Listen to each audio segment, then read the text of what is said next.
화면 한번 띄워주시고요. 네. 만나 뵙게 돼서 반갑습니다. 네, 반갑습니다. 네. 요즘 어머니들을 만날 기회가 많아지네요. 별로 좋은 게 아닌 것 같습니다. 그만큼 자식들 키우기가 힘든 시대인 것 같죠? 그러세요? 지금 뭐 자녀들 잘 키우는 사람은 여기 안 오세요.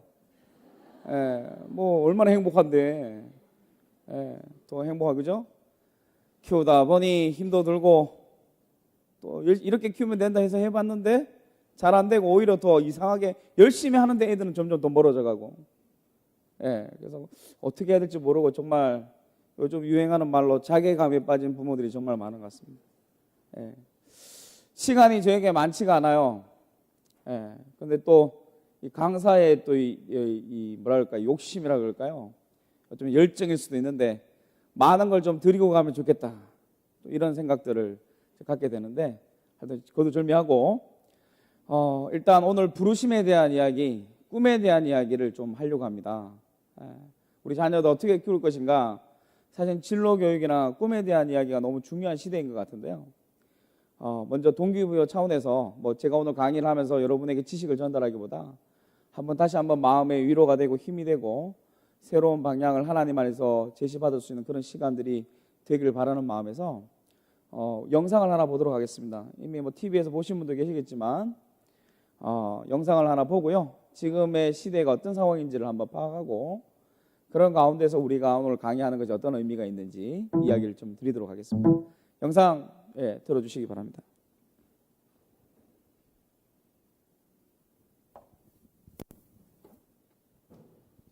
들이 75%였다가 그나마 조금 줄어서 지금 70%예요. 여러분들 우리나라 산업 구조상 대학 졸업장이 필요한 직장이 몇 프로쯤 될 것 같습니까? 지금요? 30%? 네. 지금? 한 30%. 30% 정도? 많아야 40%는 안 넘어요. 그런가요? 네. 왜냐하면 우리가 주변에 있는 수많은 직업들 중에 저 직업이 대학 졸업장이 있어야지 할 수 있는 걸까 생각해보면 없는 게 더 많아요. 근데 청년의 70%는 대학을 가는데 그들이 취업할 자리는 40%가 안 된다. 이 얘기는 뭔가 하면 대학에 가고 있는 젊은이의 절반은 본저 찾긴 걸렸다는 얘기예요. 이건 구조적인 문제예요. 이게 누가 뭘 잘못해서가 아니라 대학 졸업장을 가지는 애들이 70%고 대학 졸업장이 필요한 직장이 40%가 안 되는 나라에서 이 문제를 어떻게 해결을 합니까? 그런데 왜 다 이 대학에 가고 있어요? 왜 이 대학에 남들이 가고 있으니까? 여러분들 지금 대학 가가지고 본점 찾을 수 있는 사람이 절반뿐이 안 된다는 얘기를 사회에서 잘 안 해요. 자꾸 그 본전을 찾아주겠다는 얘기만 해요. 그럼 어떻게 찾아줄 건데요? 5년 안에 우리나라 산업 구조를 바꿔서 대학 졸업장이 필요한 직장을 70%로 늘립니까? 이게 해결이 됩니까? 안 돼요. 이거 안 되는 거예요. 그런데도 불구하고 사람들한테 자꾸 달리라 그러는 거예요. 그 부모들이 자녀를 그냥 심심해서 돈이 남아 들어와서 보내는 게 아니라 먹고 싶은 거 안 먹고 입고 싶은 거 안 입고 사고 싶은 거 안 사고 없는 돈에 쪼개고 교육시켜서 보내고 있는데 그걸 그냥 한번 보내두라고 그래요? 왜냐? 그냥 가던 거니까? 저는 우리 사회가 가난이 대물리 되는 원리가 여러 가지가 있고 이유가 많다고 생각하지만 저는 기본적으로 심리학자로서 생각하는 얘기를 한번 해볼게요. 제가 아들이 둘인데요. 첫째 아들을 대한민국에서 그냥 일반적으로 부모들이 교육시키듯이 시킨다고 생각을 해요. 일반적이라 그러면은 그게 뭔가 하면 교육비를 한 2억 정도 쓰는 거예요. 여러분들 우리나라에서 교육비가 평균 전체 평균이 1억 7천만 원 얼마 나오니까요. 좀 먹고 살면 아니 그러니까 대학 졸업할 때까지 2억 정도라고 보시면 돼요. 일반적으로. 그건 이제 평균이에요. 그러니까 많이 쓰는 사람은 훨씬 더 많이 쓰겠죠. 자, 2억을 들여서 애가 따라만 준다면 소위 얘기해서 좋은 고등학교 보내고 학원 보내고 뭐 하고 뭐 대학교에만 갈 수만 있다면 좋은 대학교에 보내고 가서 또 열심히 공부하고 요새는 어학연수까지 해야 됩니다. 어학연수 갔다 오고 취직한다고 또 해가지고 운이 좋아서 TVN 같은데 좋은데 취직했다고 치죠. 그러고 나서 또 돈이 철철 남아서 한 2억 7천만 원 들여서 결혼까지 시키는 거예요. 아휴. 그러면은 뭐 한 사람당 한 5억 최소한. 자식이 둘이면 10억짜리입니다. 어떻게 키워? 근데 대한민국에서 그 돈을 드릴 수 있는 부모가 얼마나 되겠어요? 별로 없어요. 그러니까 무슨 짓을 하냐? 불러다가 이렇게 얘기하는 거예요. 진짜 고맙다. 보람 있다. 네가 이렇게 좋은데 취직하고 네 밥벌이하고 네 학교를 가는 거 보니까 너무너무 고맙다. 그런데 여기까지다. 너 이제 네 살 거 네가 살아라. 네 동생도 있고 엄마 아빠 노후도 있으니까 이제부터는 네가 월급 벌어서 네가 장가가고 네가 집 마련하고 그러면서 살아. 자, 이 얘기가 틀린 얘기예요? 맞아요. 네. 자, 그래서 이제 큰아들은 그렇게 갔고요. 근데 둘째 아들이요, 싹수가 노래요. 얘 뭐 어렸을 때부터 얘는 아니라는 느낌이 확 들어요.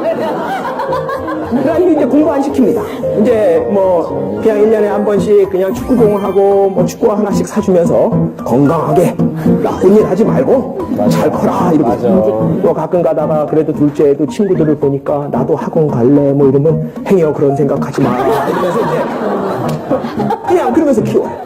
근데 이제 부모가 그래도 현명해서 야, 네가 대학 가면 뭐하냐? 기술을 배워라. 그래서 한 돈 2천만 원 주면서 너 가서 어디 가서 좋은 기술 하나 배워와. 배웠어요. 배우고 왔다 그러는데 가만히 생각을 해보니까 큰애한테는 한 2억이 넘는 돈이 들어갔는데 둘째한테는 다 쳐봤더니 한 3천만 원 들어갔어요. 지금까지. 왜냐? 축구하고 축구와 12컬레로 끝낸 거예요, 그냥. 이걸 참 어쩌나 좀 미안한 거예요. 그래서 둘째한테 야, 내가 너 너무 돈이 안 들어가서 미안한데 내가 포크레인 2대 사줄게. 포크레인 한 대가 1억이 좀 안 된다. 2대 사면 할인도 해줄 테니까 한 1억 7천이면 2대 살 겁니다. 그래서 둘째 아들은 한 포크레인은 자기가 몰고요. 한 포크레인은 세를 줍니다. 기사를 고용해서. 여러분들 대기업 직원으로 사는 거하고 자기 포크레인 한 대 가지고 한 대는 세 주고 사는 거하고 어느 쪽이 더 삶이 좋을 것 같으세요? 포크레인. 진짜. 누가 더 삶이 좋을지 모르지만 분명한 거는 어느 한쪽이 더 나을 것 같지도 않아요. 근데 우리나라 부모들은 대부분 다 큰아들처럼 키우고 싶어요. 최악은 뭔지 아세요? 근데 우리나라 부모들은 대부분 다 큰아들처럼 키우고 싶어요. 최악은 뭔지 아세요? 자식을 돈을 2억을 들였는데요. 어학연수까지 보냈어요. 근데 취직이 안 돼요. 그러니까 인제 포크레인을 배워요. 네? 진짜 요즘 많이. 근데 문제는 포크레인 기사를 따고 왔는데 이제 포크레인을 사줄 돈이 없어요. 2억을 공부하느라고 써버렸잖아요. 그러면 이 사람이 어디로 가냐? 그 아까 전에 그 친구의 새 놓는 포크레인의 기사로 갑니다. 대한민국이라는 사회가 뭘 열심히 안 해서 이 문제가 생기는 게 아니에요. 그 방향이에요. 내가 지금 고생을 하고 힘들고 있는 이거의 내용이 뭐냐는 거예요. 자식한테 돈을 들이지 말자는 얘기가 아니라 그게 과연 내 자식한테 가장 좋은 건가? 이걸 하면 내 자식한테 도움이 되는 걸까에 대한 고민을 하고 시작을 해야 된다는 거예요. 근데 그렇다 그러더라도 수많은 사람들을 비난할 수는 없어요. 한국 사람들. 왜냐? 아무도 그 사람들한테 뭘 해야 되는지 가르쳐주지 않았어요. 우리 사회는 자, 여기까지 열심히 하면 되는 것처럼 얘기했지. 또 보고 싶죠? 제가 강의하러 왔잖아요. 예. 뭐 강의를 너무 잘하시는데 또 뭐 이것만 강의 끝나고 이것만 생각나시면 안 됩니다. 예. 제가 강의하러 왔어요. 예. 사실은 이 영상을 본 이유는요. 제가 이야기하기보다 제가 이야기하고 싶은 부분을 너무 잘 동기부여를 할 수 있는 참 좋은 영상이다. 우리 현실을 한번 생각해 볼 수 있다라는 생각이 들어서 이 영상을 한번 봤습니다. 뭐 PPT 띄워주시고요. 여러분 이 교수님의 그 이야기에 공감이 되시나요? 제일 슬픈 건 아까 그 첫째 아들 그 포크레인 기사로 가는 거 있죠. 예, 취업 안 돼서 사실 이런 현실들. 그래서 우리 열심히 아이들 키우는데 지극정성을 아이들 키우는데 그것으로 이제 성공이 보장되는 시대가 아니다라는 걸 지금 시대적 상황을 이야기하는 거죠. 그래서 우리 저기 황경구 본부장님이 오셔서 강의를 제가 하신 줄 알았는데 제가 이야기를 미리 하셔가지고 중복이 안 되나 싶어서 여쭤봤는데 안 오셨다고 제가 들었습니다. 근데 강의 제목이 오늘 제가 이야기하는 전반부의 이야기입니다. 속도가 아니라 뭐가 중요해요? 방향이 중요하다. 그리고 용기도 굉장히 중요하다. 아마 오셨으면 아마 강의가 중복될 수도 있었겠다라는 좀 생각이 들기도 하는데요. 그래서 오늘 여러분이 먼저 마음속에 우리가 공감해야 될 것은 열심히 키워도 참 힘들다. 그래도 힘들어도 가치가 있는 건 이렇게 키우면 이런 보장이라도 있겠지라고 하는 이런 부분들이 있어야 되는데 그러지 않다 지금 현실이. 그러면 어떻게 해야 되느냐? 뭐 여기다가 또 작년에 또 알파고까지 나와서요. AI 나오고 뭐 취업이 미래에는 취업이 다 안 된다 그러고 또 미래 뭐 뿐만 아니라 지금 현실적으로 지금 뭐 아빠도 언제 또 일을 그만둘지 모르고 아이들은 점점 공부하는데 너무 공부는 힘들고 또 취업도 잘 안 되고 뭐 여러 가지들이 묵상을 할수록 우울해지는 시대. 이게 지금 우리의 상황인 것 같아요. 그런데 여기서 더 묵상하셔야 돼요. 이것만 자꾸 듣고 묵상하시면 더 우울해지고 결과적으로 애들만 고생입니다. 부모들이 고생하고 불안하니까요. 애들을 자꾸 더 구워 삶아요. 요즘 애들이 제일 좀 불쌍한 시대가 아닌가 생각이 좀 듭니다. 여러분 부모님들이 한번 여러분을 그렇게 하신 거 푸시하신 거하고 여러분이 지금 아이들 푸시한 거 좀 차이가 있나요? 한번 비교 한번 해보시고 지금은 그냥 남이 가는 대로 그냥 막연한 불안감으로 가지면 더 불안감은 커지고 아이들이 괴롭다. 이런 상황 가운데서 우리가 제대로 진단하고 그러면 속도가 아니면 방향이라면 지금 이 시기에 이 방향을 붙잡으려면 우리가 어떻게 해야 되는가? 이게 오늘 제가 이야기 드리는 부분인데 그래서 오늘 결론을 먼저 말씀을 드리면 앞으로 미래는 점점 더 불확실해질 겁니다. 미래학자들이 참 요즘 웃기는 이야기를 하는데 저도 그런 이야기 하겠다는 생각이 드는 게 뭔가 하면 미래학자들이 똑같이 하는 말이요. 미래에 확실한 것은 아무것도 없다. 보장이 안 된다. 그 미래가 불확실하다는 것만 확실하다. 뭐 이런 이야기를 해요. 저도 이야기할 수 있는 거잖아요. 미래학자들이 좀 이렇게 갑니다. 이렇게 하면 좋겠는데 이제 어떤 이 세상이 올지 모르는 시대. 불안과 불확실성의 시대. 그게 바로 지금 우리 아이들이 어른이 되어가는 시기입니다. 우리가 지금 이 시기를 살아가고 있고요. 그러면 오늘의 결론은 이겁니다. 가장 불확실한 시대에 살고 있는 이 시대에 우리의 최선은 가장 확실한 것을 붙잡는 것이다. 제가 만드는데 너무 멋져요. 괜찮아요? 가장 불확실한 시대의 최선은 가장 확실한 것을 붙잡는 것이다. 여러분 아멘 할 수 있으십니까? 네, 그러면 오늘 하산하셔도 됩니다. 강의 안 드시고. 우리 옆에 분에게 한번 격려 겸 우리 파이팅하는 차원에서 한번 제가 고백한 그 고백을 한번 옆에 분에게 해주시기 바랍니다. 기억하세요? 가장 불확실한 시대에 가장 확실한 것을 붙잡으십시오.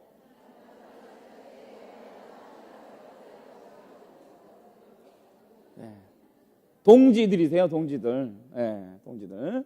여러분들이 같은 마음으로 이렇게 기도해 오시는데 같이 동지들이 되셔서 우리 금쪽 같은 내 자녀만 잘 키우는 게 아니라 이제 이 교회 공동체에 우리 자녀들을 잘 키우는 교육 공동체가 되길 바랍니다. 제가 기도회 많이 다니거든요. 어머니 기도회 강의로. 근데 이제 기도회가 참 좋아요. 위로도 되고 힘을 얻으셔야 됩니다. 그런데 자꾸 요게 익숙해지면요. 위로가 되고 힘도 나고 눈물도 흘리고 좋은데 중요한 건 연습만 자꾸 하고 실전을 안 뛰셔요.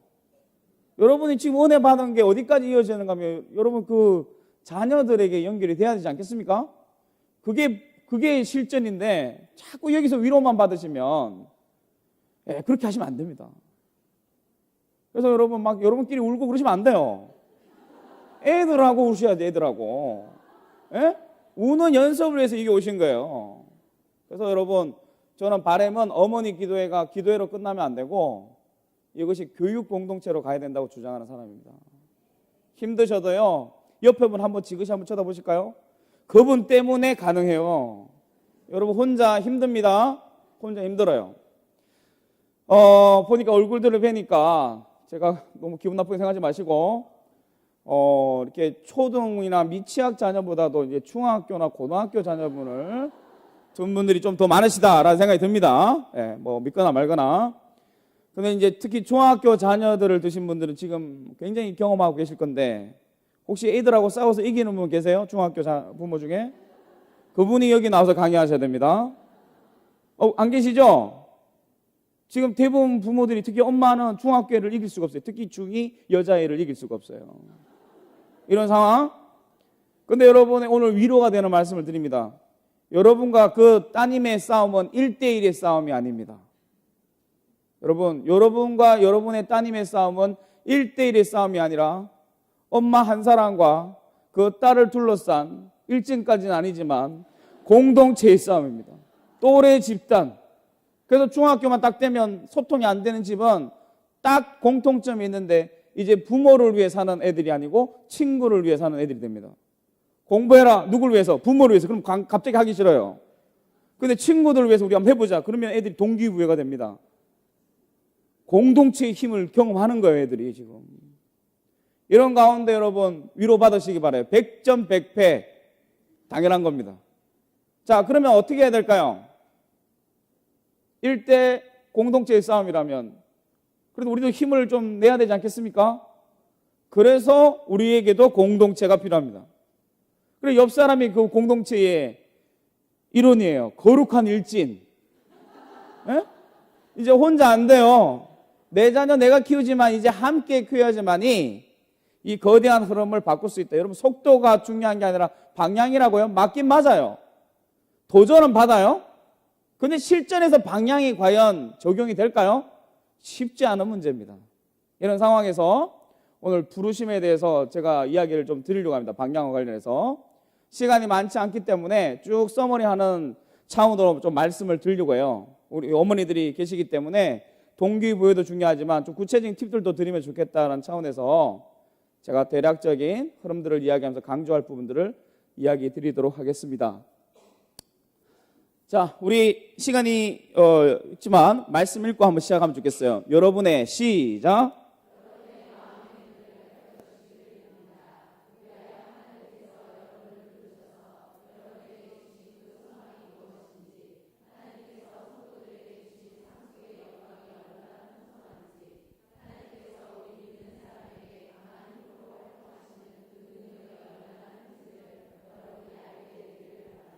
아멘. 여러분, 이 말씀을 오늘 붙잡으시면 좋겠습니다. 여기 빨간 글씨로 마음의 눈, 마음이라고 되어 있죠. 마음 눈이 밝혀져야 오늘 간단하게 말하면 꿈이 보입니다. 생각대로 꿈이 보입니다. 그래서 여러분, 온통 돈에 사로잡힌 사람은요, 제가 확신하건대 그 사람의 꿈은 아마 100% 돈과 관련된 꿈을 꿀 겁니다. 그래서 우리의 생각이 꿈을 만드는 거죠. 그렇다면 거꾸로 말해서 여러분, 아까 말한 그 2억이 들고 현실적으로 그렇게 해서 좋은 대학 가고 좋은 기업에 취업하고 성공하는 인생 산다. 이게 우리의 로드맵인데 이게 깨져가고 있다는 건데요. 이런 상황 속에서 정말 여러분이 아이들을 바라볼 때 하나님이 원하는 그런 인생 살기를 원하세요? 그게 여러분이 여기 모이신 이유예요? 아니면 기도의 힘을 빌려서 여러분이 생각하는 그런 자녀로 키우기를 원하셔서 여기서 오신 거예요? 그건 기독교가 아니죠. 그래서 여러분, 우리가 다 내려놓고 하나님의 뜻대로 키우겠습니다. 이런 결단들이 여기 있기를 바라고요. 그것이 여러분의 소망과 열정이 되길 바랍니다. 그러면 다시 한번 여쭤볼게요. 우리 자녀들 그냥 세상에서 성공하는 아이가 아니라 어떤 상황과 상관없이 하나님이 원하는 인생 살기를 원하세요? 그런 열매들을 맺기를 원하십니까? 그런 꿈을 꾸고 살기를 원하세요? 손해를 보더라도 힘들어도 이제 말이 아멘이 줄어들죠. 그런데 결단하셔야 되는 거예요. 예수 잘 믿어서 꿈을 꾸면 세상에 성공합니다. 이런 것에 속지 마세요. 성공할 수도 있고 성공하지 않을 수도 있어요. 근데 하나님의 관점에는 누구나가 성공이에요. 지금 이 시대에 정말 우리가 착각 속에 있는데 예수 믿으면 다 잘 된다? 아닙니다. 힘들 수도 있어요. 그런데 그렇게 키우고 싶어요. 그런데 그렇게 키워야 될 것 같아요. 이게 가치고 열정이고 소망이 아니겠습니까? 그것에 마음이 한마음 가진 이 어머니들이 되신다면 이 교회는 여러분의 품 안에서 이 교회 공동체 가운데서 다음 세대가 세워질 거라 저는 믿습니다. 그러면 하나님이 원하는 그런 인생을 살기를 원한다? 그런 소망과 열정으로 우리가 한마음 가진다면 먼저 그런 꿈을 꾸려면 우리 애들에게 필요한 게 있으니 마음이 새롭게 돼야 됩니다. 하나님의 말씀이 우리 아이들의 마음을 뒤집어 놔야 됩니다. 근데 지금의 많은 상황 가운데서는 하나님 말씀에 대해서 아이들이 가치가 별로 없습니다. 하나님 이야기를 하면 눈빛이 반짝거리는 애들이 아니고 더 계속 졸고 자고 반응하지 않는 아이들이 너무너무 많습니다. 그래서요, 꿈이 몇 개 직업군 찾아주고 좋은 대학 소개해주고 그렇게 가서 성공하라. 이게 꿈이 아닙니다, 여러분. 진정한 꿈을 꾼다는 것은 그 꿈을 주시는 분, 우리가 만드는 게 아니라 그 꿈을 주시는 분이 있기 때문에 그 꿈을 주신 분을 만나고 그분에 사로잡혀서 그분의 생각이 내 생각이 되는 가운데 진짜 나를 발견하고 나를 향한 꿈을 발견할 수 있는 거죠. 그것을 우리는 부르심, 소명이라고 이야기합니다. PPT 띄워주시고요. 그래서 성공 인생을 위해서 여러분이 앞으로 애들 잘 키우기를 원하신다면 이 두 가지 질문을 애들에게 많이 하시고 이 두 가지 질문에 자신만의 대답을 하나님 안에서 찾을 수 있도록 돕는 부모들이 되면 좋겠습니다. 첫 번째, 나는 누구인가? 사실은 이 부분에 대해서 철학적 질문 같지만 사춘기, 정체성이 형성되는 시기인 사춘기를 살아간다는 것은 결국 나는 누구인가를 찾아가는 과정입니다. 근데 많은 아이들이 하나님과 무관한 나를 찾고 있는 거예요. 외모가 나다, 또 공부가 나다, 아니면 어떤 세상적인 가치와 성공이 나다. 그렇게 되면 자연스럽게 두 번째 질문, 무엇을 위해 살 것인가에 대해서 방향이 정해지는데요. 이 두 가지가 안타까운 것은 하나님과 무관한 대답을 찾고 있는 것, 그것이 정말 안타까운 소식이고, 근데 여기서 이 두 가지 질문에 대해서 자신을 만드신 하나님께 물어보고 그 대답을 찾을 수 있다면 그건 속도가 아니라 제대로 된 방향, 확실한 방향을 얻고 인생을 살아가는 출발점이 될 수 있다고 저는 믿습니다. 그러면 이미 성공한 거예요. 열매를 떠나서 성공하는 인생이 될 수 있겠죠. 이 두 가지 질문 기억해 주시고요. 그래서 이 두 가지 질문에 대답하는 것을 한마디로 말하면 소명이다, 이렇게 이야기할 수 있는데, 소명의 정의가 이렇습니다. 이것도 한번 읽어주시면 좋겠습니다. 소명의 시작.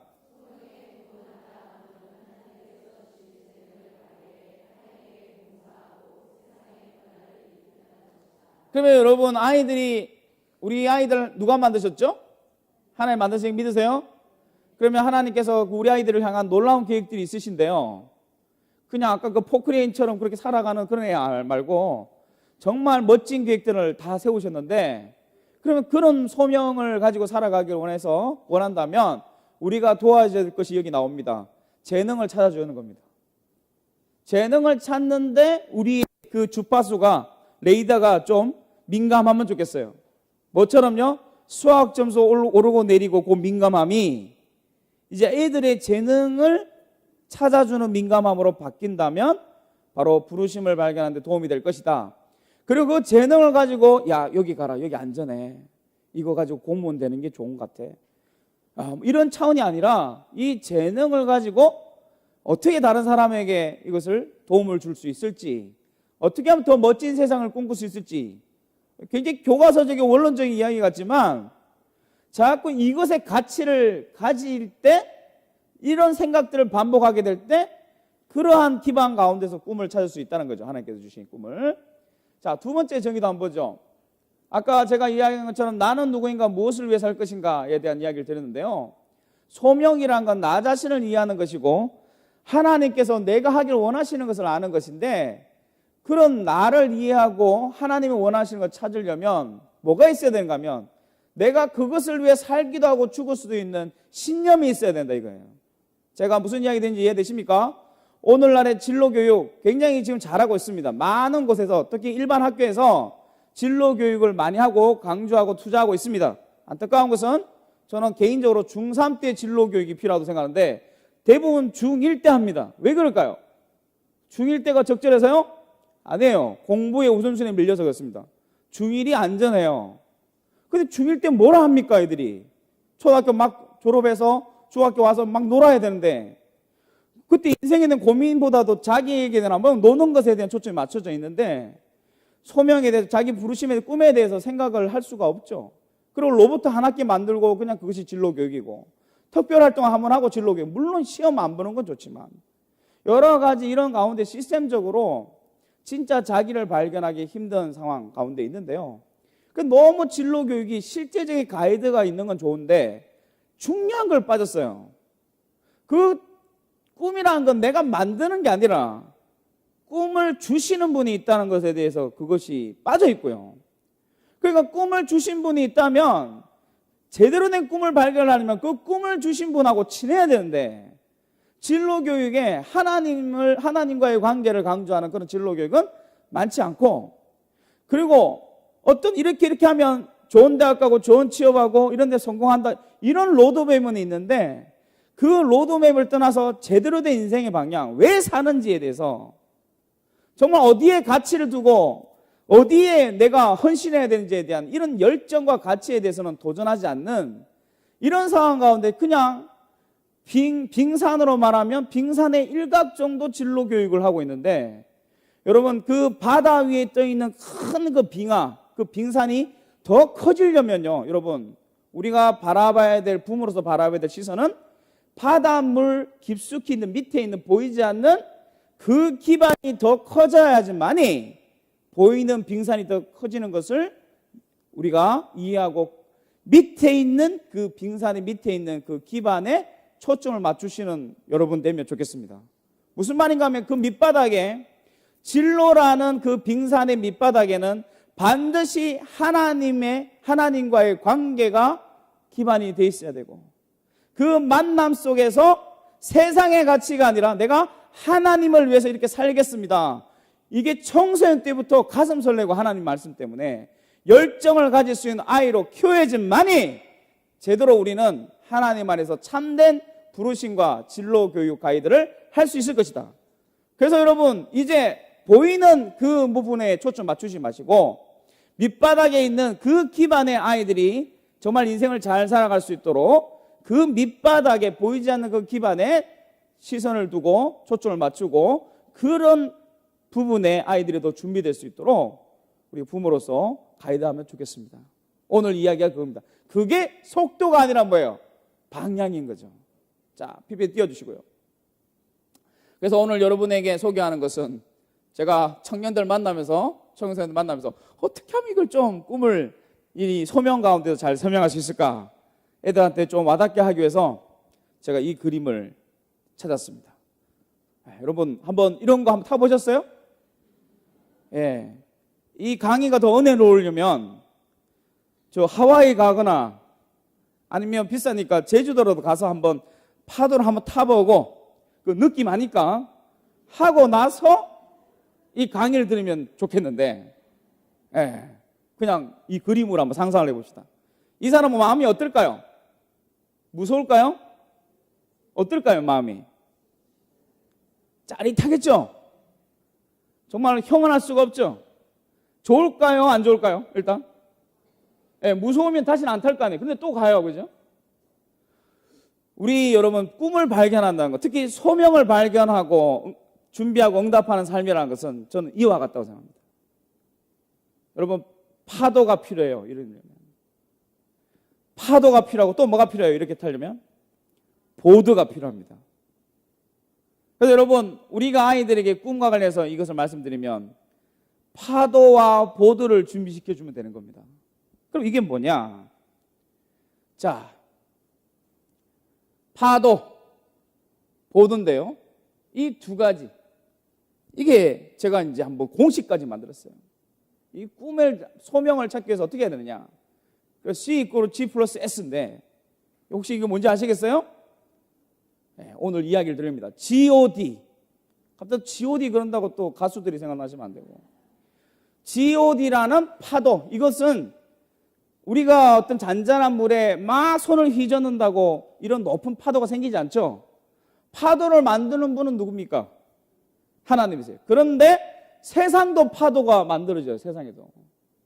근데 이것을 잘못 알고 그 파도를 타면 끝까지 가는 게 아니고 중간에 파도가 없어지고 그냥 물 먹습니다. 그러니까 파도를 일으키는데 하나님이 가짜도 있는데요, 진짜 하나님이 일으키시는 그 파도를 분별하고 그 파도가 올 때 탈 수 있는 그 분별력, 지혜가 필요하고요.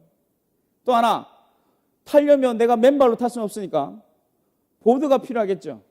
그래서 쉐이프라는 보드가 이 두 가지를 가지고 적절한 타이밍에 파도를 타고 쉐이프라는 보드를 타고 탁 이렇게 멋지게 파도 타기를 한다면 그게 우리 인생에서 소명이겠다. 자, 그래서 소명은 G.O.D라는 파도와 쉐이프라는 보드가 만날 때 이루어진다. 자, 이렇게 한번 정리를 하고 이 파도 타기 해야지 느낌 오는데 상상하시고 이렇게 인생을 살아간다면 때로는 힘들 때도 많지만 하루하루 가슴 설레고 열정적이고 행복한 인생을 살아갈 수 있는 비결이 될 수 있을 것이다. 속도가 아니라 방향이다. 이 부분에 초점을 두시면 좋겠습니다. 자, 그래서 이 부분을 좀 간략하게 이야기를 드립니다. 우리가 지금까지 하는 진로교육은 맨 위에 내가 좋아하고 잘하는 거 찾아서 그냥 직업군 찾고 대학 정하고 그렇게 쭉 가는 이런 방향인데요. 그것이 제대로 되려면 하나님이 우리를 왜 만드셨는지, 그 가운데 우리는 그리스도인으로 부르심 받았기 때문에 그리스도인이 어떻게 살 것인지에 대한 이 기반을 먼저 부모로서 도전하는 것이 필요하겠다. 그래서 이 파도에 대해서 제가 소개를 하고 이것이 여러분 아이들 진로 교육할 때 중요한 기반들이 되면 좋겠습니다. 자, GOD라는 것은 God, Others, Discipleship, 이렇게 세 가지의 이니셜을 따서 제가 한번 이름을 지어본 건데요. 첫 번째 GOD라는 부분에서 중요한 부분, 이 세 가지가 오늘 핵심일 수 있겠습니다. 자, 첫 번째, 하나님이 우리를 만드신 목적, 이것이 우리가 꿈을 찾는 중요한 방향이 돼야 되는데, 나를 왜 만드셨는가 하면 첫 번째는 하나님의 영광을 위해 만드셨다는 거예요. 이거 꼭 기억하시면 좋겠어요. 따라 하실까요? 하나님 영광.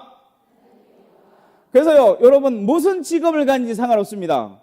그 직업 가운데서 하나님의 부르심을 찾고 올바른 방향 가운데 의미 있는 삶을 살기 위해서는 무엇이 있는지는 상관없고요. 그것이 하나님 영광을 올려드리느냐에 대해서 오케이가 된다면, 이것이 연결이 된다면 우리는 중요한 축을 하나 아이들에게 소개해 주는 겁니다. 그래서 여러분 가운데 이런 일이 없길 바라요. 세상의 흐름 가운데 지금의 실질적인 꿈은 뭐가 됩니까? 지금 초등학교 애들한테 꿈을 물으니 옛날에는 뭐 연예인 나오고 그 전에는 대통령도 나왔는데 요즘에는 공무원, 그 다음에 더 슬픈 건 임대업자. 이거는 세상의 방향이란 말이에요. 근데 그건 누구한테 배웠을까 애들이? 부모한테 들은 거예요. 그래서 여러분을 통해서 여러분 가정에는 애들이 임대업자, 공무원 이런 이야기가 초등학교 때까지는 안 나오길 바랍니다. 그래서 애들에게 여러분이 이제 이 교육을 받으셔서 도전 받으신다면 가정에 돌아가면 여러분의 아이들 입술에서 하나님 영광이라는 단어가 나오길 소망합니다. 그게 그냥 나오는 말이 아니라 오늘 제가 다 설명할 수는 없지만 가치와 열정과 연결되길 바랍니다. 이것이 우리가 올바른 아이들의 인생 방향을 세워서 중요한 기반이 될 수 있는 거죠. 자, 두 번째는 나 혼자 하나님 만든 것이 아니라 다른 사람과의 관계 속에서 만드셨기 때문에 분명한 목적은 서로 싸우라고 만든 것이 아니고요. 서로 사랑하라고 만드신 거죠. 따라합시다. 이웃사랑. 자, 이웃사랑이 두 번째 창조 목적입니다. 그리고 사람들만 만든 것이 아니라 피조세계를 만드셔서 뭐 하셨죠? 돌보라고 그러셨죠. 그래서 세 번째 중요한 목적은 세상을 돌보는 일입니다. 따라합시다. 세상 돌봄. 자, 그리고 이건 기억하시겠죠? 예. 하나님 영광, 이웃사랑, 세상 돌봄. 여러분 이 단어 들으면 가슴이 설레세요? 예, 설레지 않으면 안 돼요. 오늘 기도하세요. 이거 가지고. 이 세 가지가 인간을 만든 창조 목적입니다.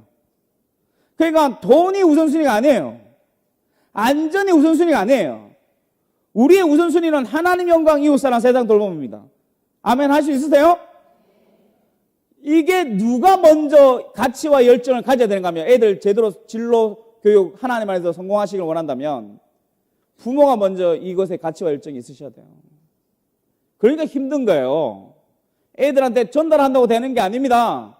기대해 오셔서 이 마음이 하나님 주신 마음, 내 마음이 될 수 있도록 이 세 가지 창조 목적이 내 인생의 목적이 될 수 있도록, 이건 애들만의 문제가 아니라 앞으로 하프타임을 거쳐서 우리의 인생 후반전에도 필요한 동일한 인생의 방향입니다.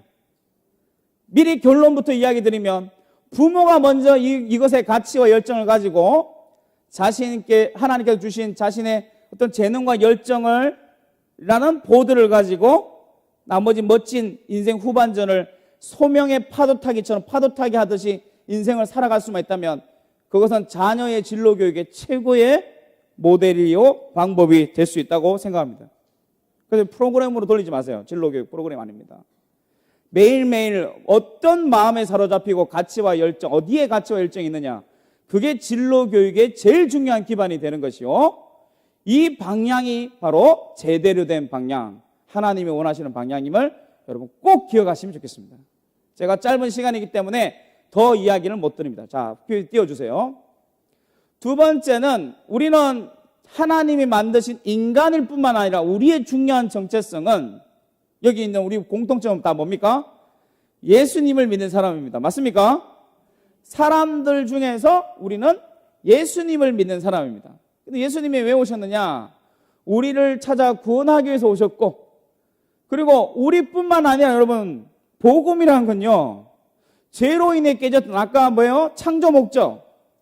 죄를 짓고 나서 죄가 이 세상에 들어와서 제일 치명적인 것은 하나님이 세상과 우리를 향한 방향이 하나님 영광, 이웃사랑, 세상 돌봄인데, 죄는 이 세상에 들어와서 우리에게 영향을 주므로 하나님 영광, 이웃사랑, 세상 돌봄과 거리가 멀게, 아니면 그 세 가지 방향과는 반대 방향으로 살도록 우리를 이끌었다는 거죠.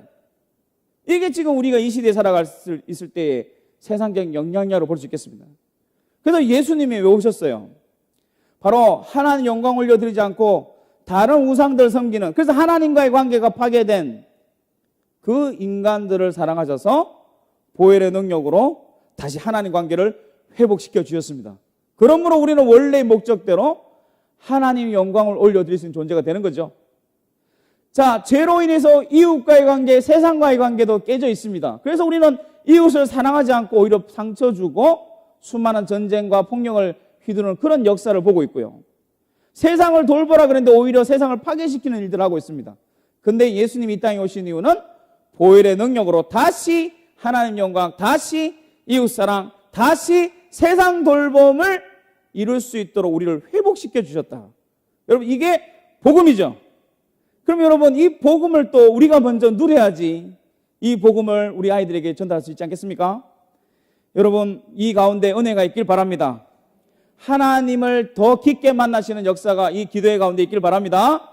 그리고 예수님의 보혈은 여기서 끝나지 않습니다. 예수 믿고 천국 가는 것으로 끝나지 않고 예수님의 보혈의 능력은 여러분이 지금 그 기도하고 눈물 흘리는 혹시 깨어진 인간관계가 있나요? 사랑하는 가족이 오히려 상처 주고 원수가 된 그런 현실이 있습니까? 예수님은 거기에 관심이 있으십니다. 보혈의 능력으로 그 깨어진 관계를 회복시키기를 원하세요. 그래서 여러분이 다시 상처 가운데 회복되어서 다시 이웃 사랑의 존재로 살아가도록 하신 것이 바로 예수님이 이 땅에 오신 이유이심을 믿으시기 바랍니다. 그리고요, 예수님을 믿음으로 우리는 살만 나는 세상을 경험해야 됩니다. 그 여러분 지금 기도하면서 아니면 오늘 행복한데, 오늘 은혜 받았는데 딱 교회 문을 여는 순간, 집으로 가는 순간 갑자기 마음이 무거워지는 뭔가가 있다. 그거 예수님이 관심이 있으세요. 그거 해결하기 위해서 오셨다는 거예요. 영혼 구원만이 아니라 만물 회복을 위해서 이 땅 가운데 오신 거죠. 제가 왜 이야기 드린가 하면요, 이걸 경험하셔야지만이 다른 사람에게도 이 복음을 전할 수 있는 겁니다. 제가 유학 시절에 좋은 데서, 공기 좋은 데서 공부하다가요, 서울의 성북동에 1년 동안 연구실에 이제 연구를 했습니다. 갑자기 서울 공기 마시니까요, 제일 먼저 안 좋아지는 게 코가 비염이 갑자기 걸려서 1년 동안, 혹시 여러분 아세요? 지끈지끈 맹맹. 그거 아세요? 1년 동안 책을 읽어야 되는데 너무 심할 때는요, 그냥 눈물이 흐르는 게 아니고 콧물이 흐르는데 그걸 몰라요, 제가. 책을 읽다가. 그건 너무너무 머리도 아프고, 그래서 별의별 약을 썼는데 안 낫습니다. 그래서 너무 답답해서 한 1년 지난 시기에 제가 네이버 형님에게 물어봤어요. 하도 답답해서. 이럴 때 어떻게 해야 돼요, 형님? 그러니까요, 뿌리는 약이 있단다, 코에다가. 약국에 가서 한번 사봐라. 이렇게 친절히 알려주시더라고요.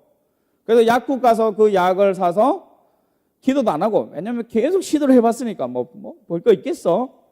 그래서 그냥 열어서 그냥 코에다 넣고 쭉 뿌렸는데요, 어떤 일이 일어났을까요?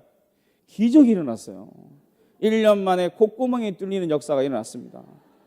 이 느낌 아세요? 코로 숨을 쉴 수 있다는 느낌. 얼마나 기분이 좋을까요? 이 자유함, 이 기쁨, 이 즐거움.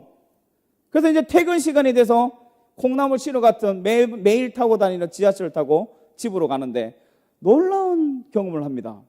맨날 그 띵띠리띵 하면서 그 음악 소리 나오고 멘트 소리가 나오는데 그건 안 들리고 이상한 소리들이 저에게 또 확대해서 들립니다. 어떤 소리일까요? 제가 30분 전까지 1년 동안 괴롭혔던 그 소리. 아시죠? 킁킁거리는 소리가. 곳곳에서 들리는데 제가 어떻게 반응하는가 하면요. 막 삐집고 들어가서 이 약을 이루고 싶은데 이걸 못하는 거예요, 제가. 너무 꼼짝해요. 너무 괴로운 거예요. 저 사람도 나을 수 있는데 이거만. 근데 그때 하나님께서 주신 깨달음이 그렇게 좋냐?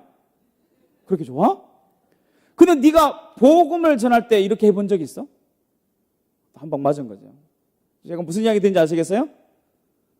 복음은 그냥 세일즈 매처럼 전하는 게 아니고 내가 먼저 맛보고 누리고 회복을 경험해야지만이 진짜 복음을 전할 수 있는 것이다.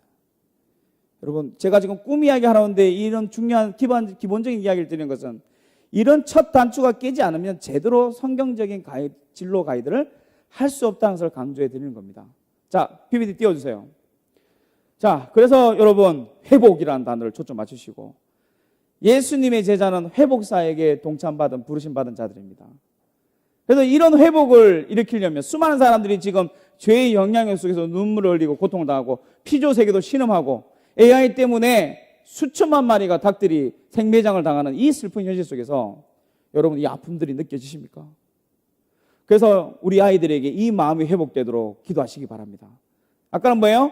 하나님 영광, 이웃사랑, 세상 돌봄의 이 가치가 아이들의 가치와 열정이 될 수 있도록 기도하시고, 두 번째는 예수 그리스도의 제자로 회복이라는 단어에 가슴 설레서 내가 이것을 위해서 뭔가를 해보겠다. 10대 때부터 이것에 가슴 설레는 애는 제가 농담반 진담반 교회에서 장학금 줘야 된다고 생각합니다. 그런 애들은 반드시 잘 키워야 돼요. 자, 그래서 이 두 가지, 이 간단하게 말하면 회복이라는 게 뭐냐? 자, your deep gladness. 자, 이게 뭘까요? 정말 내가 평생 이것만 하면 좋겠다. 내가 돈 없어도 돈을 안 줘도 희생이 따르더라도 나는 이것만 하면 평생 이것만 하면 행복하겠다. 나는 이걸 너무 잘하고 이것을 계속 하고 싶다. 이런 어떤 열정과 재능이 누가 주셨죠? 하나님이 주신 그 열정과 재능이 요걸 다른 수평사라고 만나야 되는데 지금은 이 밑바닥을 다지지 않으면 뭐만 만나는가 하면 재능 찾아주고 그래서 요거 가지고 어떻게 하면 돈을 잘 벌지? 어떻게 하면 안정직을 가지? 이게 지금의 방향인데 그래서 그 방향으로 먼저 가려면 막 속도전을 일으키는데 그렇게 제대로 된 방향이 아닌 거죠. 근데 여기에 우리가 아이들의 마음속에 심어줄 것은 이 관심이죠. 세상에 깊은 열망, 갈망, 내 열정과 재능이 제일 필요한 데가 어딘가. 나는 이 사람들이 고통당하는 것에 대해서 애통하는, 여기에 애통하는 마음이 있는데 이 문제들을 해결하기 위해서 내 재능과 열정을 들이면 좋겠다. 나는 이 부분이 너무 마음이 아픈데 이 주제가, 이 사람들이, 이 피조물이 너무 마음이 아픈데 내가 가진 재능으로 이렇게 돕고 싶다. 이게 정리된다면 이게 뭐예요? 평생 그것을 위해 살아간다면 그게 바로 예수 그리스도의 제자로서의 회복 사역일 것이다. 그러면 여기 이 두 가지가 크로스되는 지점이 뭡니까? 바로 나의 부르심의 장소죠. 그래서 이 두 가지를 찾아주는 굉장히 원론적인 이야기를 합니다, 제가. 하지만 이 첫 단추들이 기반이 다지지 않으면 우리는 꿈, 소명에 대해서 이야기할 수가 없다는 겁니다. 바로 빙산의 큰 부분, 보이는 큰 그 기반이 제대로 다져지려면 보이지 않는 밑바닥을 잘 다지는 것. 그것이 바로 멀리 내다보는 바로 학부모가 아닌 부모가 해야 될 사명과 역할이 아니겠는가. 바라기는 여러분 자녀들의 마음속에 하나님 영광, 이웃사랑, 세상 돌봄의 창조 목적이 예수 그리스도의 회복사역이라는 이 중요한 가치가 아이들 마음속에 심어지고 가치와 열정이 되길 바랍니다. 그러면 그것이 바로 빙산의 밑부분을 준비하는 과정이 될 수 있다는 것이죠. 자, 넘겨주시고요. PPT. 자, 이 부분에 대해서는 제가 간략하게만, 그러면 지금까지 이야기한 이 부분이 아까 비유로 말하면 파도가 뭔지를 구별하고 무엇이 하나님이 일으키는 파도인가 이것을 이야기해 드렸다면, 이제는 파도를 분별했으면 이제 뭐 해야 돼요? 타려면 보드를 제가 준비를 해야 되는데, 보드에 대한 이야기를 간략하게 좀 팁처럼 말씀을 드리고 정리를 하고자 합니다. 자, 우리가 유전자 정보가 있듯이 꿈에도 이 DNA가 있다. 참 멋진 것은 파도를 일으키는 분도 하나님이시요, 우리가 보드를 만들 필요가 없이 이미 그 파도를 타도록 우리 각 아이들에게, 자녀들에게 보드를 심겨주셨다. DNA처럼, 유전자처럼. 그것을 5가지로 구분하면 Spiritual Gift, Heart, Ability, Personality, Experience에서 요거를 이니셜을 따서 쉐이프라고 하는데 참 멋진 말입니다. 그죠? 하나님의 형상대로, 우리의 모양대로 우리 인간을 만들자 했을 때 그 모양이라는 것인데, 바로 하나님이 우리 아이들에게 이걸 심어주셨다는 거죠. 자, 그래서 쉐이프, 이 보드, 요게 만들 게 아니고 어디 학원 보내서 정리되는 게 아니고요, 이미 우리 아이들의 마음속에 불씨처럼 숨겨져 있습니다. 그래서 부모의 역할은 하나님이 우리 아이들 만들 때 불씨처럼 숨겨놓은 이, 구체로 말하면 이 쉐이프를 끄집어내서 활활 타오르도록 돕는 것이 바로 부모의 역할이다. 첫 번째는 파도에 대한 큰 가치를 마음속에 심어주는 것, 그리고 그 아이들의 이미 그 기질 가운데, 성향 가운데 있는 그 불씨를 끄집어내서 활활 타오르게 한다면, 그래서 그 방향과 그 파도와 보드가 만날 수 있다면 그것이 부르심이 될 수 있겠다, 이런 말씀을 드리고요. 자, PPT 띄워주세요. 자, 하나님은 우리를 다 아시고요, 우리의 미래를 계획해 놓으셨습니다. 그죠? 그리고 맥스 루케이드의 이야기 참 멋진 이야기인데 요거 한번 같이 읽어볼까요? 당신은, 시작.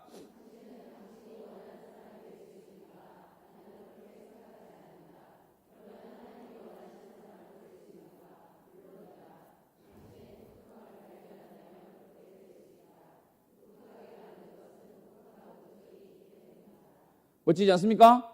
여러분 자녀와 비슷한 애가, 똑같은 애가 저 아프리카 하나 있을까요? 미국에 살고 있을까요? 우리 아이는 70억 분의 1의 독특함을 가진 존재입니다. 그 아이를 대신할 존재가 없습니다. 누가 만드셨다고요? 하나님이 만드셨어요. 독특하게 만드셨다는 것은 뭐가 있다고요? 독특한 목적이 있습니다. 이것을 나무에 비유하면 결이라고 볼 수 있겠습니다. 우리 여기 있는 다 나무들이 있는데요, 똑같은 나무 같지만 관찰하면 결이 다릅니다.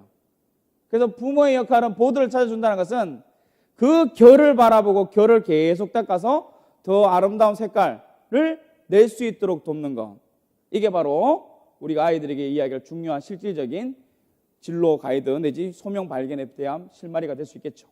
자, 띄워주시고, 그래서 여러분이 5가지를 찾는데 아이들에게 더 초점을 맞출 때 진로 교육 가운데 이 5가지를 찾는 데 좀 더 집중하시고, 또 이걸 찾는 데 도와주시고, 또 가이드 해주시고, 필요하면 더 훈련을 시키시는데, 아까 2억 든다는데 2억 안 드니까요, 이 부분에 좀 더 투자를 하시면 좋겠습니다. 자, 첫 번째는 스피리추얼 기프트, 영적 은사입니다. 우리에게 은사라는 걸 다 주셨다는데, 그죠? 바로 공동체를 위해서, 공동체의 일원으로서 어떻게 살 것인가 함께 협력해서, 그래서 각 성도들에게, 모든 사람들에게 은사를 주셨습니다. 근데 우리 아이들은 아직까지 은사가 드러나지는 않는데요, 근데 어릴 때부터 이 훈련은 저는 필요하다고 봅니다. 여러분 다 은사들이 있으신가요? 여러분의 은사가 뭔지 아시나요? 알고 계세요? 은사를 발견할 수 있는, 자신의 은사를 발견할 수 있는 제일 좋은 방법은 뭘까요? 제가 한 말은 아니고요, 리코네 목사님이라는 분이 하신 말인데, 뭐라고 하는가 하면, 많이 섬겨보면 안다. 많이 섬겨보면 내 은사가 뭔지 안다, 이겁니다. 자, 근데 어릴 때 뭘 섬겨요? 애도 훈련받아야지. 근데 제가 간단히 제안을 드리면, 이 교회가 그렇게 작은 교회는 아니니까 이미 다양한 어른들의, 성인들의 그 사역들, 부서들이 있을 겁니다. 그래서 그 부서가 참 희한한 게, 우리 패러다임이 좀 바뀌면 좋겠는데 어른들만의 부서예요. 근데 여러분 아십니까? 중학교, 고등학교 애들이 계속 자라서 신앙생활하면 5년 뒤, 10년 뒤 걔들이 집사님 된다는 것을. 그래서 어릴 때부터 막 일을 시키는 부서가 아니라요, 아이들에게 교회에서 어떤 멋진 일들이 일어나는지, 선교 사역을 하고 또 통일을 위해서 뭘 하고 이웃을 위해서 뭘 하는지를 소개하기도 하고, 같이 참여하기도 하고, 예를 들면 단기 선교 때 어른들만 가는 것이 아니라 아이들도 함께 가서 걔들이 뭐 봉사를 열심히 하는 것도 중요하지만 그런 경험을 통해서 어른들의 함께함을 통해서 자연스럽게 교회 성도의 일원이 되고 섬기는 것들을 어릴 때 훈련받을 수 있다면 그것이 최고의 은사 발견 교육이 될 수 있겠죠. 이런 교육들이 그냥 주일학교로 끝나는 것이 아니라 바로 어른들의 그 사역 가운데 아이들과 연결되면 좋겠다. 이것이 첫 번째 제가 드리는 제안이고요. 두 번째는 열정입니다. 그래서 여러분, 우리가 어떤 것을 볼 때 더 가슴 뛰게 하고 가슴이 설레는 그런 일들이 있죠. 여러분, 어떤 게 있습니까? 저는 도서관을 가면, 저를 좀 이상하게 생각하지 마시고, 도서관을 가면 이런 경험을 합니다. 그 도서관의 책들을 보면 가슴 설레는 게 아니고요, 어떤 특별 코너, 주제가 있는 코너에 가면 이상한 경험을 합니다. 막 가슴이 막 설레기 시작하고, 책들을 보면, 그 주제와 관련된 책을 보면 이상한 환청까지 들려요. 들 때는 어떤 환청이 들리는가 하면, 제발 좀 읽어주세요. 저를 읽어주세요. 그리고 제가 뭐라고 하면, 미안해, 오늘은 시간이 없어서 다음에 내가 읽어줄게. 저를 이상하게 생각하지 마세요. 그래서 뭐 눈에는 뭐만 보인다는 속된 말이 있듯이 우리에게는 그런 열정이 있다는 거예요. 자, 그림 함께 보겠습니다. 자, 인수제즘, 열정이란 뜻인데요, 놀라운 것은 우리가 하나님 안에서 성령 충만한 삶을 살아가면 이런 열정이 다시 회복될 수 있습니다. 자, 여러분, 돌 보면 여러분은 뭐가 생각나세요? 바위 보면 뭐가 생각나세요? 바위는 바위죠. 우리에게는, 그죠? 근데 미켈란젤로는 바위를 보면 사람이 보인대요. 그래서 사람이 막 갇혀 있는 거예요. 바위 위에 막 얽혀서요. 그럼 너무 마음이 아파서 그걸 막 사람들을 구출해 주려고 막 조각을 하면 그게 조각품이 되는 거예요. 혹시 이런 분 계세요? 우리 애들 중에 이런 애 있어요? 바위를 보고 막 이런 애? 여러분, 그것을 주의 깊게 관찰하시기 바랍니다. 먼 눈에는 뭐만 보인다. 그게 열정입니다. 자, 이 사람에게, 릴케인데요, 시인에게 어떻게 하면 당신과 같은 영감 있는 시를 쓸 수 있는 사람이 되겠습니까? 라고 고백하니까, 매일 아침 일어나 생각나는 그것에 시를 짓는 것이라면 이미 당신은 시인입니다. 이렇게 답장을 보냈대요. 멋지죠? 제가 그래서 어디 엄마들 세미나에 가서 이제 제가 질문해 봤어요. 여러분은 아침 일어나면 뭐 생각나세요? 굉장히 기대감을 가지고 물었는데, 똑같이 대부분의 사람들이 오늘 아침 뭐 해 먹지? 이게 생각납니다. 너무 슬픈 현실인 거죠. 그래서 여러분 마음속에 그것만 생각하면 힘들어도 가슴 설레게 만드는 것이 뭐냐? 이것이 굉장히 중요한데, 이 질문들을 자꾸 함으로써 자기의 이 DNA, 소명의 DNA, 또 부르심에 대한 이 쉐이프 보드를 찾아내는 것을 돕는 내 자극을 주는 부모들이 되면 좋겠다. 그래서 아이들에게 이런 질문을 좀 많이 하시고, 아이들 주의 깊게 관찰하시고, 이런 질문들을 많이 하면서 생각을 해보도록 돕는 분들 되시면 좋겠습니다. 자, 뭡니까? 좋아서 하는 것이므로 보상이 없어도, 다른 사람의 인정을 못 받아도, 심지어 손해를 보더라도 하기를 원하는 게 뭔가? 이런 게 있을까요? 두 번째, 이게 더 중요한 질문인데요, 모든 것이 구비되어 평생 그것만 하라면 나는 무엇을 할 것인가? 빌 게이츠가요, 다 저를 후원하겠대요. 생활비 다 해결해주고 뭐 필요한 거 다 해줄 테니까 내일부터 뭐 할래? 라고 묻는다면 뭐 하고 싶으세요? 우리 어머니들은. 그게 바로 떠오르면 그게 바로 뭐예요? 열정일 가능성이 크다, 이렇게 볼 수 있겠죠. 그래서 이것들을 자꾸 초점 맞춰서 찾아줄 수 있는 그런 시간이 되면 좋겠다. 저에게 상담원 한 애가 초등학교 6학년에서 중1 올라오는 애인데, 어떤 애가 왔는가 하면 남자애인데요, 책만 보면 10분 안에 주무시는 애. 쉬는 시간에만 깨어있고, 엄마가 과외 하나 시키는데 제가 볼 땐 과외 선생님 후원하는 그런 느낌. 이런 애입니다. 전혀 그냥 게임할 땐 눈빛이 반짝반짝한데 전혀 삶의 의미를 못 느끼는 이런 애가 와서 저하고 상담을 하는데, 이런 질문하니까 대답이 항상 똑같아요. 너는 이거 어떻게 생각하니? 좋게 생각합니다. 구체적으로 매우 좋게 생각합니다. 막 그것도 하기 싫으면 몰라요, 그냥요, 이런 애였어요.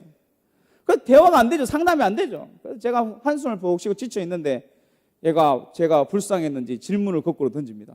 그 첫 번째 질문이요, 진짜 생뚱맞는 질문인데, 선생님, 왜 파충류를 좋아하세요?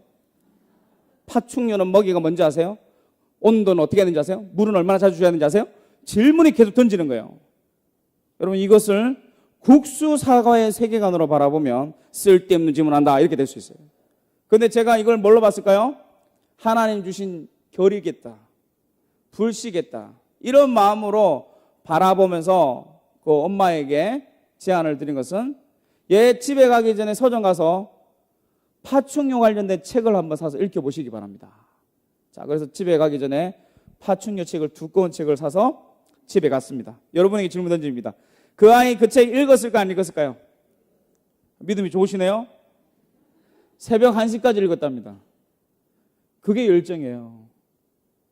그런데 너무 부모로서는 안타깝죠. 그게 국수 사과였으면 얼마나 좋았을까요? 그런데 상관없어요. 그 결을 누가 주셨어요? 하나님이 주셨어요. 그리고 그것으로 먹고 살도록 하나님 지으셨습니다. 그 결을 살리면 되는 건데요. 그러면 행복한 인생, 의미 있는 인생, 먹고 사는 인생, 바로 이웃 사랑과 세상 돌보는 인생, 하나님 영광 올려드리는 인생을 위해서 그것을 주셨는데 안타까운 건 그것이 자꾸 깊숙이 감춰져 있고 잠자고 있지 깨어나질 않는다. 그래서 삶의 의미를 살아있음을 못 느낀다.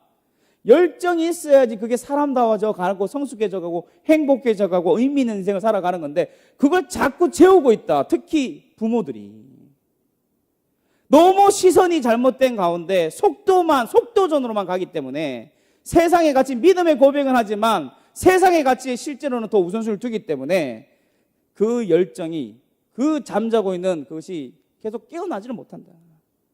그래서 여러분 결단하시고 질문들을 많이 던지시는 여러분 되길 바랍니다. 그래서 그 잠자고 있는 열정을 깨우는 이 작업이 중요하겠고요. 세 번째로는 어빌리티입니다. 자, 이 말씀 너무 은혜로운 말씀인데요. 지명하여 부르시고 부살레를 신을 그에게 충만하게 해서 부르시고 성령 충만하게 하면 왠지 영적인 일을 하거나 종교적 일에만 이렇게 될 것 같은데 이 부살레라는 사람은 뭐 하는 사람이면 녹그릇, 은그릇 만든 사람입니다. 기술자입니다. 세상의 직업을 가진 사람이에요. 그런데 이런 기술자에게도 뭐가 필요해요?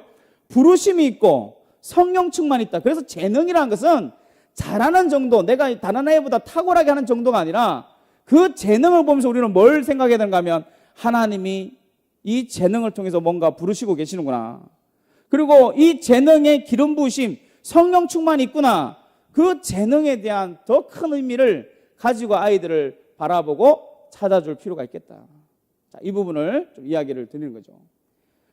자, 그래서 여러분이 이 부분에 대해서 찾아주기 위해서 질문을 우리가 던질 수 있는 부분은 시간이 가는 줄 모르고 푹 빠져서 하는 일은 뭔가? 혹시 여러분 애들 중에 이런 게 있습니까? 어떤 애들한테 물어보니까 너는 시간이 가는 줄 모르고 푹 빠져서 엉덩이 안고 엉덩이 붙여서 8시간, 5시간 이상 앉아있는 게 뭐가 있어? 이러니까 대부분이 다 게임요 이런 데. 물론 그 중에 일부는 게임에 또 진로가 있을 수 있겠지만 다 그런 건 아니겠죠. 저희 집에도 정말 제 소망은 우리 큰애가 고1인데 적어도 앉아있으면 1시간은 엉덩이를 붙여 있어서 책을 좀 보면 좋겠다. 이게 제 소망인데, 간절한 소망인데 그냥 계속 왔다 갔다 해요. 30분 되면 또 청소하다가 또 책 좀 있다가 또 청소하다가 뭐 또 왔다 갔다 그냥 물 한 잔 먹다가 속이 막 뒤집어지는 거죠. 그런데 놀라운 건 8시간을 앉아있는 걸 봤습니다. 책상에서. 근데 그 장면이 제가 바라기에는 뭐예요? 책을 읽는 장면이 되면 좋겠는데 그게 아니고 이 페이퍼 크래프트라고 종이로 이렇게 조각품처럼 만드는 그런 게 있어요. 그걸 8시간 하고 있네요. 그럼 여러분 이걸 어떻게 해야 될까요? 속 터져 그럴까요? 이 질문으로 말하면 그게 뭔가 있죠. 그러면 어떻게 해야 될까요?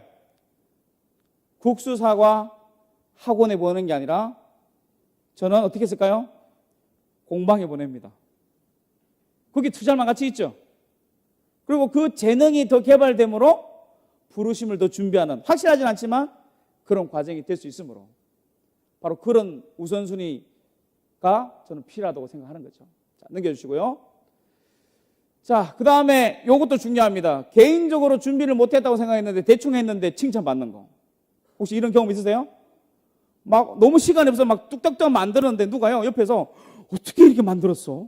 그럼 뭐라 그래요? 그냥 대충 한 건데? 겸손까지? 이런 거 있죠? 있습니다. 그래서 여러분, 간단하게 제안 드리면 애들에게 칭찬을 많이 해주세요. 당연하게 여기지 말고 구체적으로 칭찬을 많이 해주시기 바랍니다. 많은 경우는 우리의 시선이 욕심에 사로잡히고 어떤 기준에 있으면요, 애들이 잘하는 건 당연하고 뭐만 보여요? 못하는 것만 보여요. 이걸 어디 학원을 보낼까? 얘를 어떻게 정신 차리게 할까?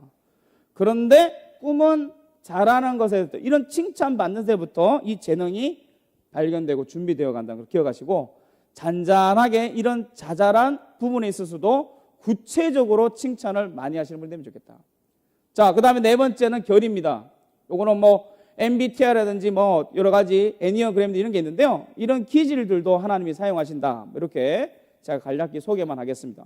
자, 마지막으로 익스피리언스입니다. 이게 제일 어쩌면 인생의 신비입니다. 이게 가장 확실한 부르심에 실마일 수 있는데요, 쉐이프보드를 찾는 건데, 하나님은 우리를 부르시기 위해서 우리의 경험들을 삶 가운데 허락하셨죠. 인생이 다 다릅니다. 그래서 이걸 제가 한번 5년 단위로 제 인생을 정리해 봤어요. 오해하지 마시고요, 기분 나쁘지 마세요. 제 인생에 나쁜 것도 많은데, 부끄러운 것도 많은데 좋은 것만 고르니까 이렇게 돼 있습니다. 그래서 이렇게 하면서 제가 느낀 것은 하나님의 은혜를 경험한 것과 하나님이 내 인생을 어떻게 준비시켰는가. 저는 예수님을 고등학교 1학년 때 만났는데, 제가 여기서 인생에서 하나만 말씀드리면 웅변대회를 초등학교 1학년 때 나갔습니다.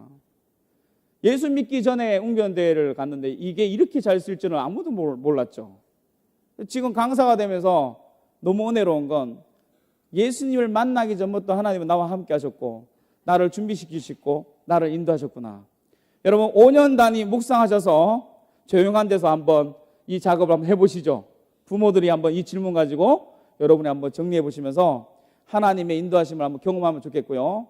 특히 가장 나에게 슬프거나 힘든 건 상관없이 중요한 사건들을 나열하면서 거기서 하나님 뜻이 무엇인지를 묵상하면 그게 최고의 부르심의 발견이 될 수 있을 것이다. 특히 고통, 좋은 거 말고요, 내 인생에 정말 힘들었던 거, 그것이 어쩌면 부정이 아니라 너무 짜릿한 것은, 제가 이렇게 한번 이름을 불러봤는데, 하나님은 우리의 마이너스 인생을 곱하기로 만드시는 분이다. 하나님 안에서 회복되면 그 부정적이고 그 힘든 것을 오히려 더 멋지게 쓰시는 하나님.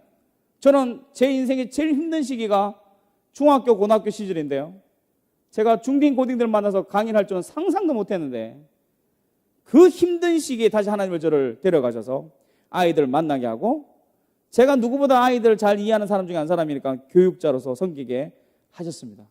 뭐 이런 감정도 끝이 없지만, 여러분 혹시 이런 다 경험은 있으시죠? 힘든 경험, 그 고통이 뭔지, 가장 힘든 부분이 뭔지 이걸 찾으셔서 그것이 어떻게 부르심과 연결되는지 이런 부분들을 한번 생각을 하시면 좋겠고요. 아이들 인생 가운데도 뭐 10년, 15년 인생이 있지만 중요한 경험들을 한번 생각해보고 이런 부르심의 의미를 찾아보면 좋겠습니다.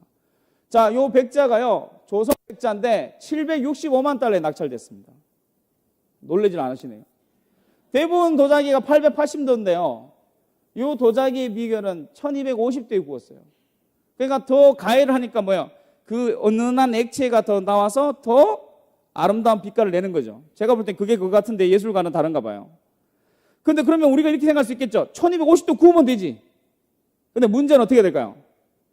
깨져요, 대부분. 안 깨지고 이렇게 가열해서 나오면 그냥 도자기가 아니라 이런 가치 있는 도자기가 되는 거죠. 저는 우리 인생이 이와 같다고 생각합니다. 좋은 일도 많고 은혜로운 일도 많은데 앞으로 아이들 힘든 인생도 살 겁니다.